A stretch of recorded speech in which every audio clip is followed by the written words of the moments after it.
నరసరావుపేట పట్టణంలో ఎలక్షన్ తర్వాత ఎటువంటి అవాంఛనీయ సంఘటనలు జరగకుండా ఉండడం కోసం 144 సెక్షన్ అమలు చేయడం జరుగుతుంది. దీనిలో భాగంగా గుజరాత్ సెంట్రల్ పోలీస్ అలాగే బిఎస్ఎఫ్ లోకల్ పోలీస్ తోటి ఈరోజు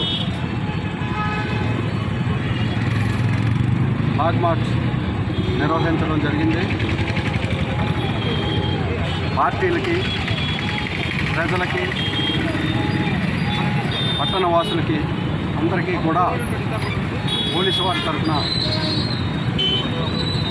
ఎటువంటి ఘర్షణ వాతావరణం, తర్వాత ఒకరినొకరు దూషించుకోవడాలు, భూమి కొట్టాలు, ఛాలెంజ్ చేసుకోవడాలు ఇలాంటివన్నీ కూడా చేయవద్దని చెప్పేసి, చేస్తే చట్టపరంగా గట్టి యాక్షన్ తీసుకోబడితే ఇది పోలీసు వారి హెచ్చరిక.